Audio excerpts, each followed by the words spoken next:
Now, I want to get back. If you missed this at the very beginning, this is our poll. This is whether or not, and I encourage you, go to X, go to YouTube, and vote in this poll. Whether you think, who do you trust to negotiate with Donald Trump?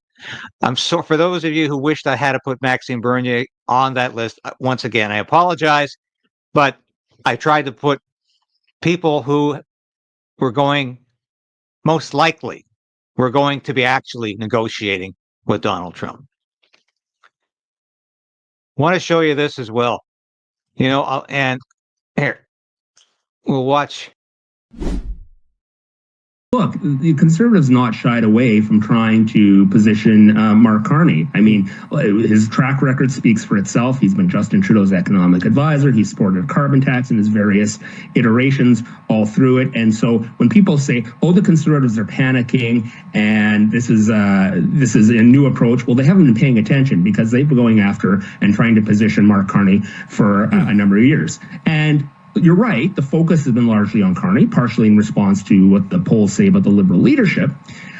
But I think the Conservatives and I think Pierre Poilievre would love to take on Mark Carney in the next election and go after him, go after his previous record. He claims to be an outsider, but this guy is getting confidential briefings from the cabinet. What about his ethics? He says he's, divested himself from a number of things, but he's still, we haven't seen anything from the ethics commissioner. We haven't seen any details about it. So I think, frankly, Mr. Poilievre relishes a chance to take on Mr. Carney after the Liberal leadership has come to an end. Well, this is an old acquaintance of mine, Gary Keller.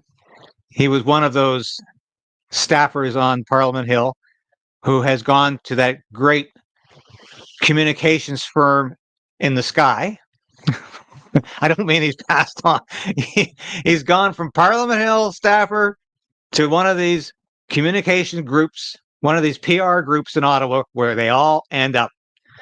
But he's talking quite logically here.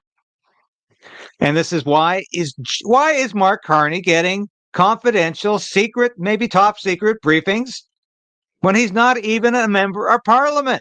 He has not yet been elected as the leader of the Liberal Party. He's not Prime Minister. He's acting like he is.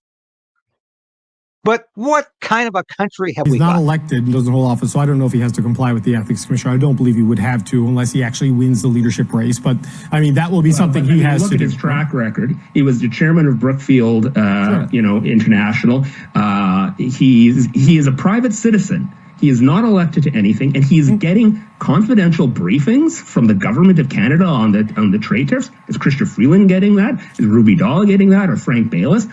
I highly doubt it. So there are questions, I think, that have to be raised about the ethics of a private citizen who's never been elected to anything getting this type of access. Sure. And it's clear like Liberals, PMO and others seem to be in the bag for Mr. Carney. Well, I wasn't dismissing your concerns about his financial. I was just explaining to the audience that because he's not elected, there's no compliance he has to have with the ethics commissioner. You see how the CBC always justifies what the Liberal Party does? Well, but there's nothing improper here. It's not illegal.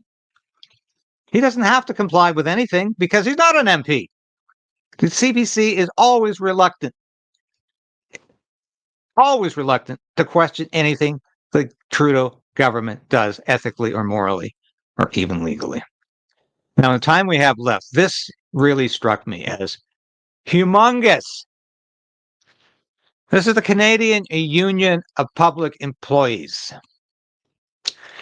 Doug Ford has been spending a lot of time with these people, sucking up to the unions in Ontario because he needs every vote to win another term of office. You watch, Doug Ford will be telling you very shortly that this will be his last election. He doesn't intend to run again. This will be his last kick at the can.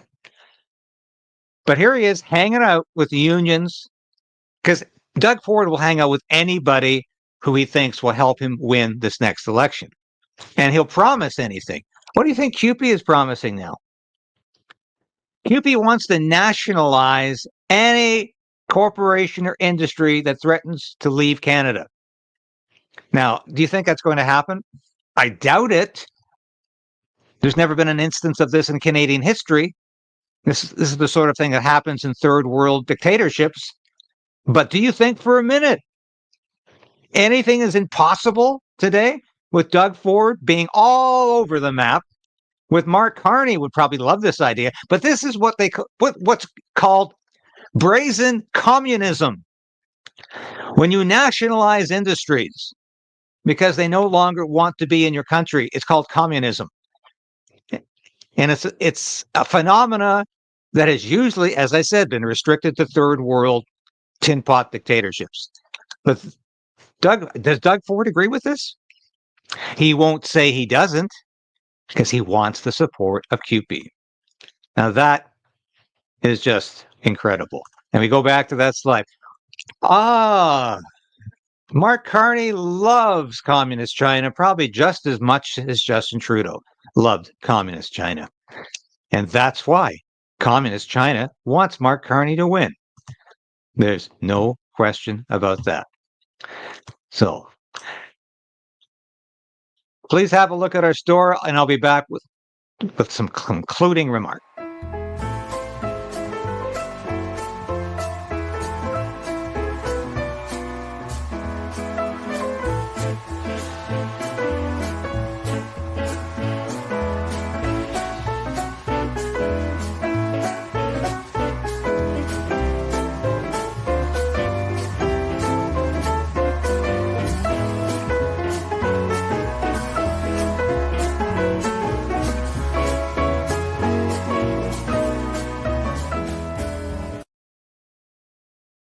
Yes.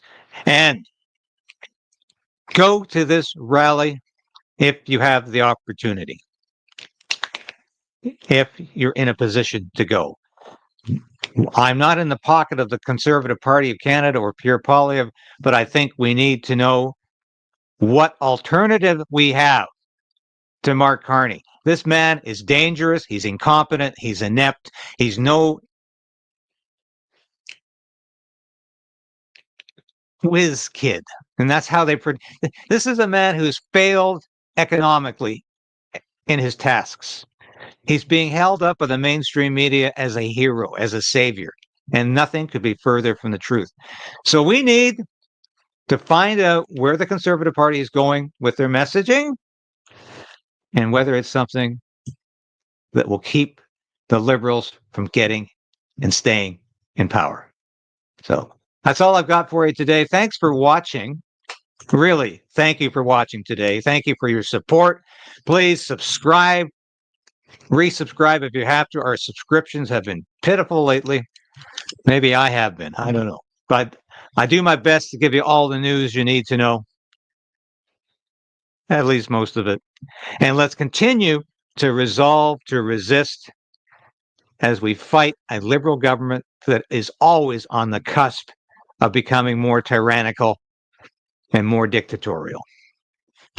Thanks for watching today, folks. I'll be back again tomorrow. Enjoy your Saturday. Have a great day.